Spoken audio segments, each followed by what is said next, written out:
Good morning, everyone. I'm Drishya Gurung from Nepal. I have recently completed my master's in education, leadership, and policy from Monash University, Australia. I have spent 4 years working in rural Nepal to improve quality of education, being in different role and capacities through an organization called Teach for Nepal. I'm delighted to be chosen to present my paper in this Education in Crisis Conference 2021 organized by Oxford University. The title of my paper is Identifying Enablers of Marginalized Rural Students, Academic Achievements in Nepal. Before delving into the content, I would like to go through the structure of today's presentation. This is the structure of the presentation. According to the World Bank 2018 report, in Nepal, rural population occupies 79.8% of the entire population in the country. Given the topographical diversity in the country, in some places remoteness means not even having the basic facilities. If we narrow it down to the education sector, 75% of the students attend public schools while 25% attend private school. In comparison between two, in terms of academic achievement, the result is lopsided toward private schools. Most public schools' quality of education is substandard and underlying factors appear to be bureaucratic and policy level challenges. Now, why is this issue important? Firstly, the need for timely intervention and support to rural students is greater now than ever, as pandemic is likely to push the student further deeper to the margin. As we are rethinking different fundamental aspects of education, instrumental in post-pandemic scenario, it is equally important to identify enablers of a student's academic achievements in family, school, and community. These enablers could be critical to sustain students' motivation to continue education, especially during these critical times when rural students are most likely to drop out from school. Secondly, educational research in Nepal predominantly centers around underperformance of the public schools. Thus, it seems to have overshadowed the minority of the students who are academic outlier among their peer in rural schools. These students seem to have beaten all the auditors. Thus, it might allow an opportunity to look at what is already working in similar circumstances. Lastly, student voice is a critical aspect of this paper. It allows students to own their experience, reflect, identify their enablers, and contribute to address educational issues. The purpose of this study is to determine facilitators of high-achieving students' success in rural public schools in Nepal. Understanding the driving forces behind these students' success could be instrumental in improving public school students' academic achievements as well as informing rural appropriate post-pandemic education policy and practices. The research paper employed James Coleman's social capital theory as a theoretical framework.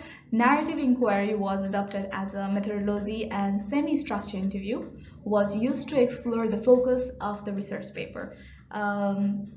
Three female and one male high-achieving students who fulfill the basic criteria were selected by using the purposive sampling method. They all were interviewed online via Google Hangout and Zoom based on their preferred time and availability. The students reflected on their experiences during their school years and shared their perception on it. These were the selection criteria and overarching research questions. Parents were identified as the primary and critical enablers in the rural high-achieving students' academic success. Some of the most common attributes among the participants and their parents were parents had either attend elementary education or were illiterate. However, they had the history of educational aspiration. All the participants were raised by single parents, and these students were first generation to complete grade 10 in their family.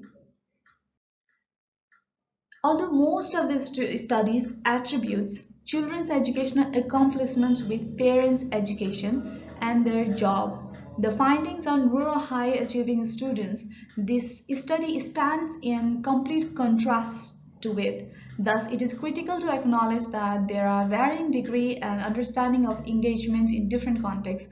5 different points were identified from the interview with the 4 rural high achieving students in Nepal. All of these seem to have played critical role in creating a reliable family social capital facilitative to students' academic achievements.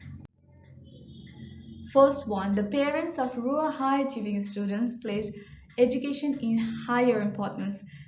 Given their illiterate and minimal educational background, they appear to be aware of potential opportunities for their children, which was possible only through education.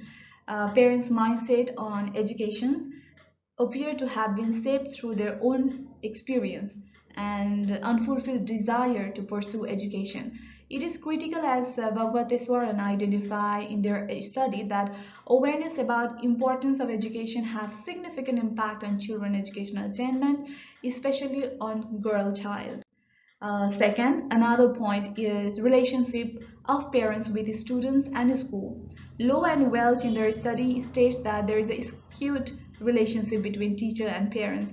As rural parents are less educated and economically disadvantaged, they cannot speak for themselves. As a result, there is an imbalance in relationship and collaboration is low. However, it is not the case in this study. Since the teachers are from the same community, parents seem to have maintained amicable relationship with them. It is also used as an assurance of their children's getting good education by maintaining good relationship with teachers. Further, open communication appeared to have helped maintain cordial relationship among parents and child. The effort seemed to be attempted from both sides. It also indicates a more changing dynamics between parents and children in rural Nepal. Some studies show that good learning environment at home is critical for children's motivation towards learning. However, it also indicates that accommodating a learning environment appears to be feasible only for parents with educated and sound economic background, as they can access different learning resources as well as they can support their children in their learning at home because of their own academic background. However, this study shows that rural parents of high-achieving students have a different approach to support their children's education. For instance, ensuring basic learning resources are in place for their children, always striving to fulfill their need, even if that means taking loan and taking extra burden of work so that his or her child can study extra hour. Although these parents were not able to directly support their children in their learning, they made sure to create an environment wherein their children felt adequately supported. Parents' moral support and motivation is another critical point highlighted. Studies shows that in rural contexts, learning becomes secondary priority, while overcoming social cultural challenges. Similar experiences were shared by especially female students in this study. However, with the help of parents' belief and support, the participants of this study were able to overcome socio-cultural challenges. Their parents supported them by standing against societal norms and even society. Further, parents sharing their own struggle, their aspiration to study, and lost opportunities seems to have greatly shaped students' motivation and hard work as well. Parents' sense of responsibility and children's sense of obligation appear to have worked really well for suitable academic outcome of children. And lastly, the parents' engagement in children's learning appeared to be through inquiry about their children with their teacher or at schools. It is also one of the most important point. Parents seem to closely follow up with their children's result and classroom performance. It appeared to give self-assurance to parents themselves regarding children's academic progress and kept students attentive about their own academic performance in a school. Apart from meeting teachers and asking about children's academic performance, parents didn't seem to engage with school or with teacher in any other capacity.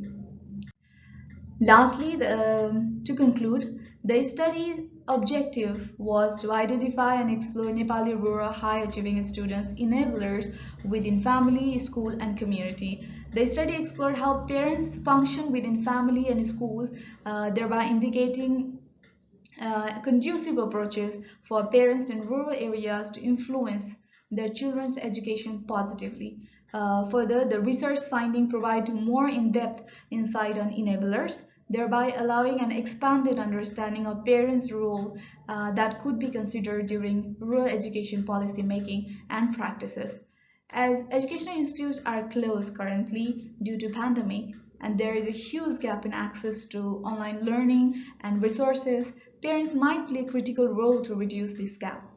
Due to sustained closure of school, rural students are highly likely to drop out from schools in near future.